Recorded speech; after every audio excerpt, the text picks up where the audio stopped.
नमस्कार, मी भारती. झटपट स्वादिष्टमध्ये आपले स्वागत आहे. आज मी तुम्हाला दाखवणार आहे सुरणाची भाजी. आणि त्यात मी चणे टाकणार आहे. आता त्यासाठी लागणारे साहित्य, हे सुरण घेतलं आहे मी अर्धा किलो. हे असंच असतं, याला माती वगैरे चिकटलेली असते. ते आता मी तुम्हाला दाखवणार आहे कसं साफ करायचं आणि कापून घ्यायचं. तेल, राई, मालवणी मसाला, हळद, मीठ, कांदा फोडणीसाठी. त्यात टाकण्यासाठी मी थोडे चणे वापरणार आहे. ओलं खोबरं, कांदा भाजण्यासाठी, मसाल्यासाठी, आलं, लसूण आणि फोडणीसाठी कढीपत्ता.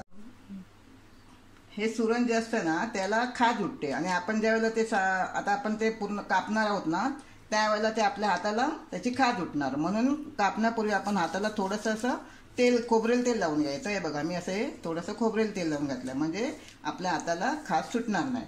आता मी दाखवते हे कसं कापायचं आणि मी हे विळीवरच कापणार आहे. हे बघा, हे याच्या मागे जी माती आहे ना ती आपल्याला पूर्णपणे अशी कापून टाकायची आहे.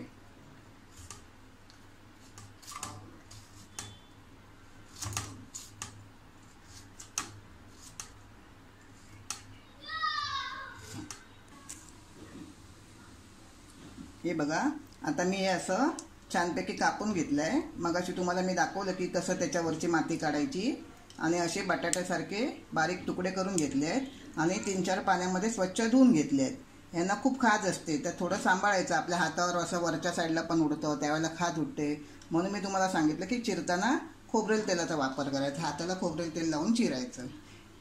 आता आपण याच्यासाठी लागणारा मसाला तयार करूया. वाटण मी नेहमीप्रमाणे तवा ठेवला आहे. आता मी हा तवा तापत ठेवला होता. तवा माझा तापला आहे आणि मी नेहमीप्रमाणे माझं मालवणी वाटण आहे. म्हणजे कांदा, मी एक कांदा घेतला आहे. त्याला आपण थोडं गुलाबीचा रंग येईपर्यंत भाजून घ्यायचं आहे.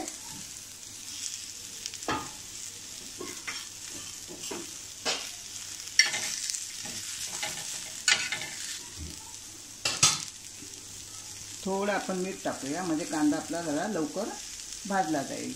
फक्त लक्षात ठेवायचं की आपण कांदा भाजताना मिठाचा वापर केला आहे. बघा, आता थोडा कांद्याचा रंग बदलला आहे. आता आपण याच्यामध्ये आलं टाकूया.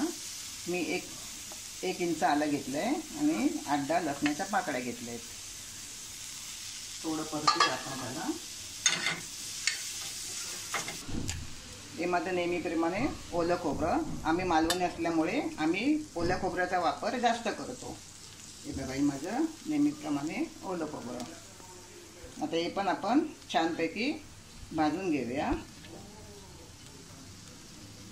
थोडंसं भाजताना आपण त्याच्यामध्ये 1 चमचा तेल घालूया. कांदा भाजताना आपल्याला तेल यासाठी घालायचं नाही की तेल घातल्याने कांदा आपला लवकर भाजला जात नाही.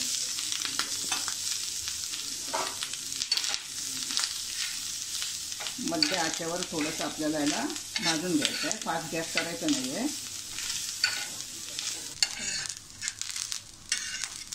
हे बघा, आता आपलं हे खोबरं छान भाजून झालं आहे. आता मी गॅस बंद करते आणि खोबरं थंड झाल्यावर आपल्याला हे वाटून घ्यायचं आहे. मी गॅस बंद केला आहे.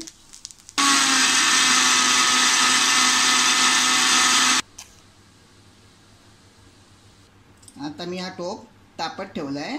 आपल्याला भाजी फोडणीला घालायची आहे. थोडंसं तेल जास्त घालूया.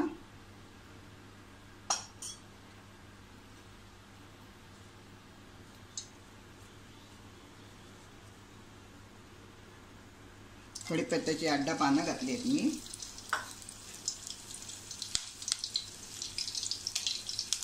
थोडी राई घातली आहे.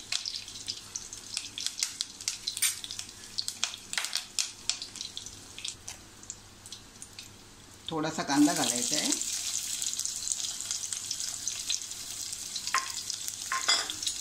आपल्याला हे थोडंसं परतून घ्यायचं आहे.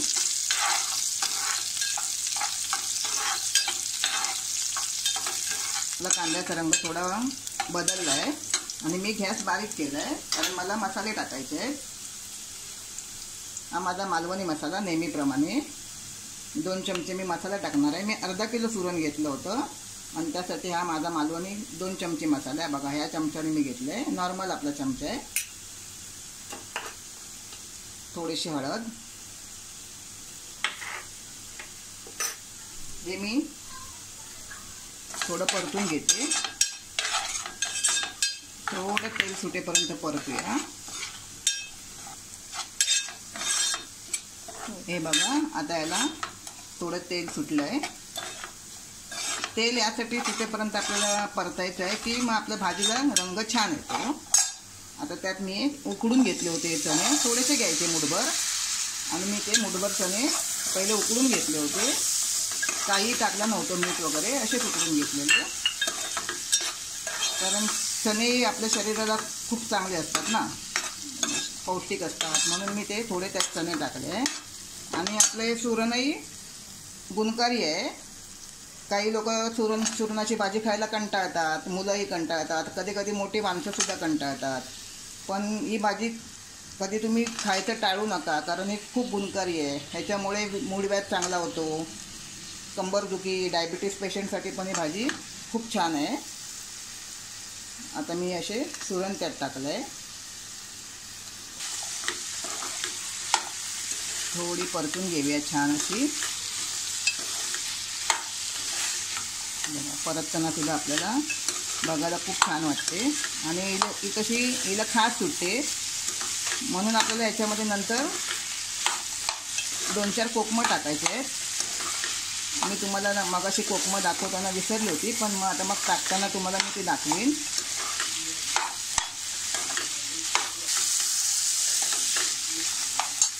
आता यात आपण थोडं पाणी टाकूया. अर्धा ग्लास पाणी टाकायचं आहे, कारण ही भाजी कशी वाफेवर नाही शिजत, कारण खूप वेळ लागतो या भाजीला थोडासा जर वाफेवर शिजवायला गेलं तर. म्हणून आपण ही अर्धा ग्लास पाणी टाकून तिला शिजवायची आहे. थोडं मीठ टाकूया. मी नेहमीप्रमाणे माझ्या हातानेच मीठ टाकते, तुम्ही तुमच्या ह्याच्या हिशोबाने मीठ टाका. आता आपण हिला 5 मिनटं झाकण लावून शिजत ठेवूया, म्हणजे चांगली तिला उकळी येऊ देत आणि 5 मिनटं चांगली शिजू देत तिला. आणि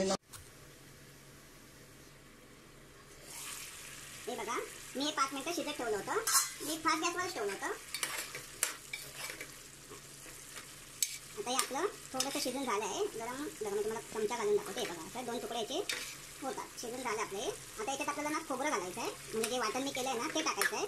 आणि ते वाटण टाकून आपल्याला फक्त 5 मिनटं जरा त्याच्यामध्ये शिजायला द्यायचं आहे, कारण वाटणाचा संपूर्ण जो आतमधला मसाला आहे तो त्यात तो मुरला पाहिजे आपल्या सुरणामध्ये, म्हणून ते आपल्याला शिजायला द्यायचं आहे. गरम असल्यामुळे माझ्या हाताला लागतं, पण तरी पण मी तुम्हाला दाखवते की बघा असं चमच्याने असं टोचून बघायचं, पटकन टोचलं जातं. हे बघा असं, म्हणजे आपलं सुरण शिजलं आहे. आणि आता वाटण टाकल्यानंतर ते पुन्हा शिजणारच आहे. मी आता वाटण टाकते. आता वाटण टाकताना मी गॅस जरा स्लो केला आहे.